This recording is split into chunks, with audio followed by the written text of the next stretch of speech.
Hey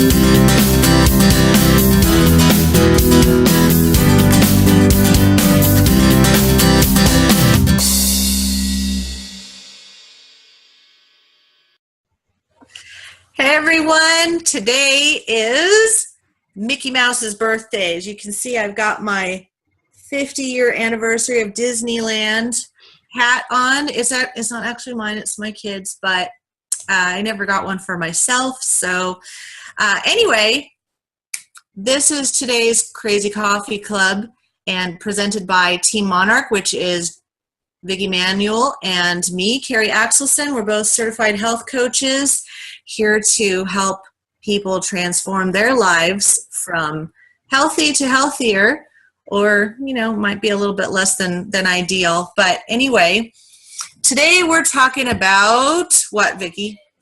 Cheese. Cheese. We should have like taken a camera and done something. Well, anyway, cheese. Say cheese.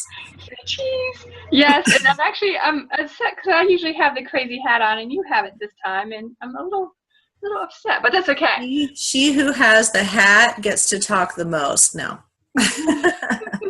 Yes, and as Carrie was saying, it's Mickey Mouse's birthday. What great way to celebrate him by adding him to our Crazy Coffee Club, but as well talk about cheese, because I don't know about you, but I absolutely love cheese. I eat cheese all the time. And I know that there's a whole lot of stigma behind cheese, if you should eat it or you shouldn't eat it, what to eat, what shouldn't eat. So we're here to help you take out the craziness of eating cheese.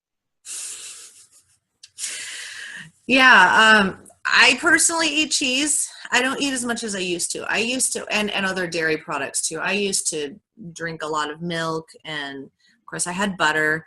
There were some days of the, margarine and Crisco, but those are over because I found out that those are not as good as the real thing. In fact, Vicki and I keep saying, and there's a lot of scientific proof of this, that the closer you get to nature, the less processed, the less we've messed with it, the better. And so even with cheese, that's what we're looking for. So I guess we could talk about, first of all, the processed cheeses out there that are not as good. There are some that are okay, but a lot of them have, I found, we were just talking about this before we got on, the shredded cheeses, they're convenient, but they often have a lot of preservatives in them to keep them from molding.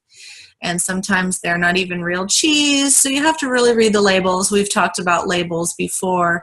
And then I found out when I went gluten-free, they're not always gluten-free either, because they coat them with, a lot of them are coated with wheat, which just boggles my mind. So, and then there's the sliced cheeses, and I think Vicki knows a bit about those.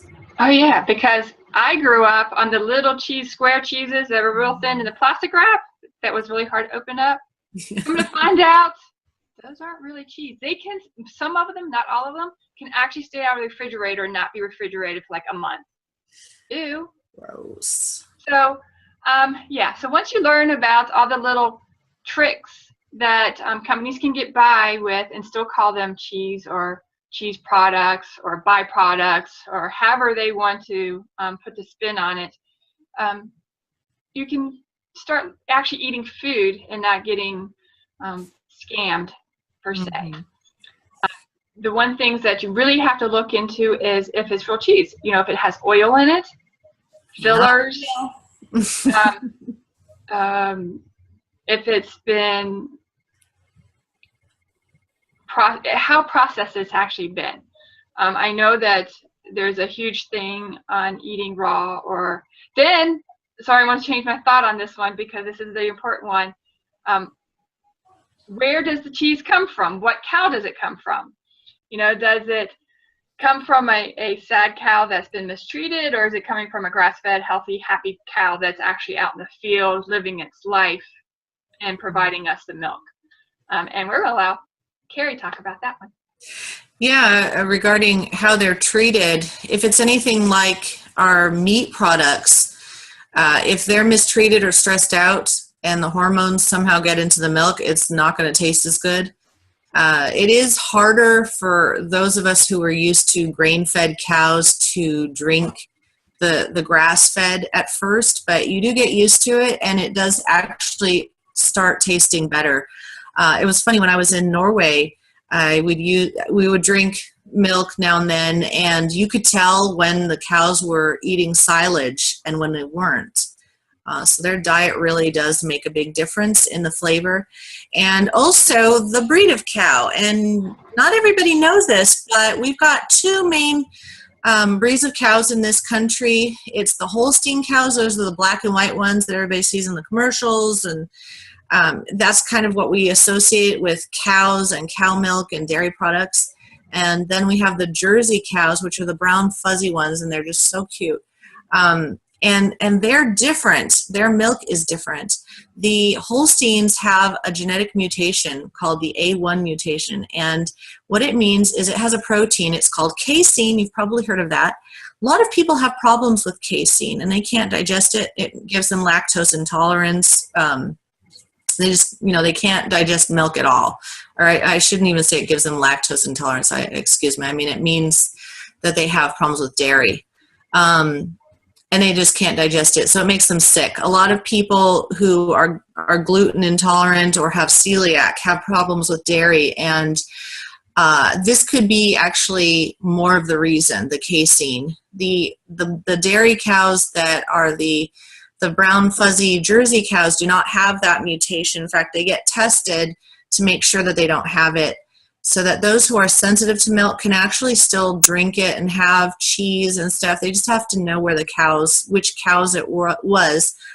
They can also try sheep milk or goat milk, and those do not have that mutation at all. They are a little stronger. But the cheeses are actually really good. Oh my goodness, they are so good. You don't want to eat you don't want to eat it like a candy bar, but if you slice it and put it on something like a bread or something like that, they're really quite delicious. And there's this brown cheese from Norway I used to get every year. It was really delicious, very smooth and creamy, lots of good fat in those. That's the important part. How much fat is in it? It's not, there's naysayers, there's pros and cons to all the cheeses, but you want that high fat in there because our brains is actually 85% fat, so we need to feed our bodies what it needs in little bits, not as we would eat a whole block of a pound cheese in one sitting. That is not the best things we can do. But just to kind of break this up a little bit, I'm going to throw out a trivia question. Carrie, do you know what the largest consumer of cheese is worldwide? Like the country or the age group or the country? The country. Like with the largest land. Cheese. People. I don't know. I want to say the U.S., but I don't know. You would think, which is kind of ironic though, because after I tell you this, I can kind of put you why you said U.S. I can see why you said U.S. But the people of Greece are the largest consumers of cheese worldwide. I haven't put this into pounds, but they actually consume around 27.3 kilograms of cheese every year, and about 3/4 of which is feta cheese. That's a lot of cheese. I would have guessed, like, my second guess would have been Denmark because of their dairy, and wow, had no idea it would be Greece. Because everyone says, oh, Greece, the Mediterranean diet where there isn't cheese. It's right. all, Exactly. So that's what I just thought that was ironic. But going back to where you answered the USA, Pizza Hut is the largest cheese-using fast food giant. It uses approximately 300 million pounds of cheese annually, mostly on pizza. Of course, it's mozzarella. Wow. Good grief. Wow. That's a lot. That is a lot. That is a lot of cheese. Oh, my goodness. So, getting back, I just wanted to kind of give you that little bit of trivia there. And going back to the soft cheeses and the hard cheeses, goat cheese, if you use to go in that milk, it's usually the soft, creamy cheese that you can spread on celery. It's very tasty. It's a very unique flavor. I get it at my local health food store or / farmer's market, and they only have it on occasion, but they flavor it with apricots or chives or that type of thing. And I have noticed that I can eat my vegetables with that a little bit more than without it. So it just kind of gives you that extra creamy texture to it. They're good for, I mean, for hors d'oeuvres and snacks. I mean, you get that and maybe some like pecan chunks with it and some, you know, raisins or whatever, and spread that on some crackers. Oh my goodness. Oh, you're getting me hungry. Most definitely. I made a lasagna yesterday, and I have to admit, I would say it was more cheese than it was noodles, and it was so good. But when I went shopping, I made sure I got cheese that didn't have the hormones added to it, and I did buy the organic, non-GMO cheese to make sure, and I read the labels and make sure what's in it is actually what I wanted. And oh my, so good. Cheese. It does taste better when you can get the good stuff. Now, contrast that to me. I am currently unable, well, because of where I live, I don't get all the great cheeses necessarily. I do get quite a selection, but I can't. A lot of ours, I think, are actually from places like Mexico, so we get their cheese, which are, oh my goodness, they're so good. They're so good. That Mexican cheese. I love it. But we don't have a huge selection because we are on an island. So my point is, you know, you do the best you can. You might not be able to get the best organic grass-fed cheese. I have to say most of the time mine is not. And that is why, you know, supplementing and making sure other parts of your diet are better than that, you know, or you can just not eat it. You know, nobody's going to make you eat the cheese, but if you have to eat it, try to do your best and at least make sure it's cheese. Bingo. That's it. If you choose to eat cheese or you don't choose to eat cheese, just make sure when you buy it, it's actually cheese and not an artificial, oil-based, preservative-filled gunk, for lack of better words. I know, it's like when I got older and these brands that I always thought were cheese, and you guys all know what they are if you're our age or around thereabouts. When recently I started saying now with milk or, you know, now with real cheese, it's like, what was I eating all these years? What on earth was I eating? No wonder I'm not doing well, you know? Right, yeah. Well, I remember, I don't know if it was when they first came out, or I just remember the first time that my mom brought in this big box, yellow cheese in this box, and it didn't have to go in the refrigerator, and it melted nice and easy, and I won't say the name, but I have to say, it was some good tasting cheese, but there must be 30 ingredients in it. There is nothing about that is cheese. It's cheese-like, and that's the key. That it's to know if you're eating actually cheese or cheese-like products. Yeah. So, what is your favorite cheese? I think everyone needs to know.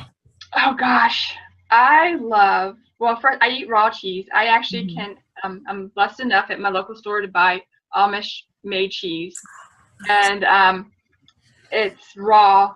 And I get the American cheese, or I get mozzarella. I love mozzarella cheese. I literally can eat like those Italian ones that are sliced. It's actually not shredded. It's that I can eat a whole pack just by going to the refrigerator, picking it up, eating it, and leaving. And next thing I know, I've eaten a whole pack, and I'm like, oh no! So, yeah, mozzarella is my favorite.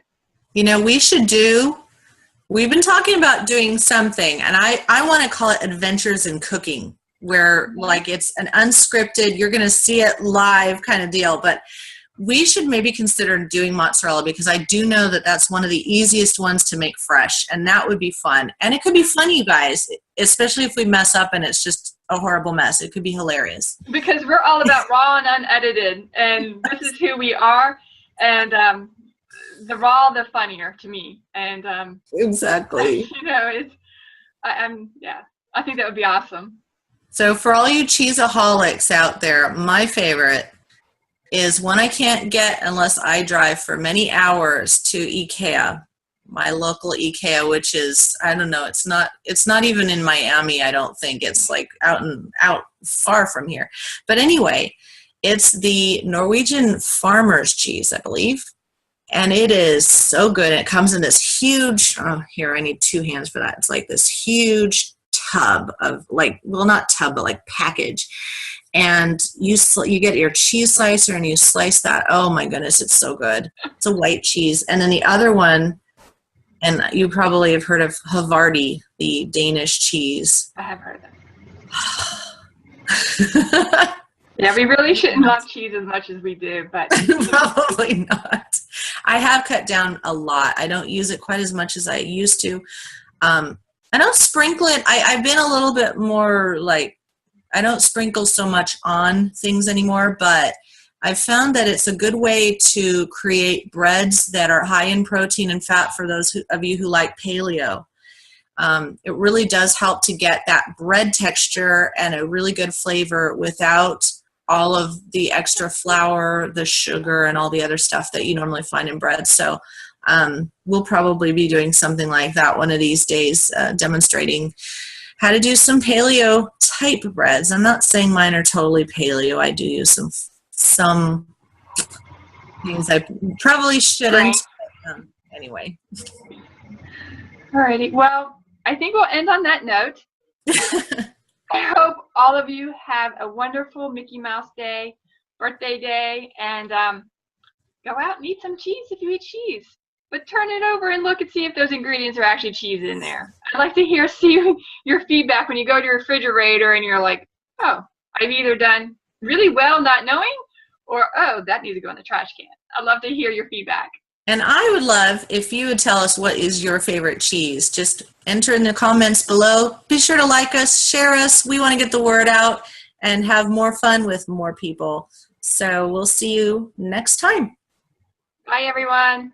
Bye.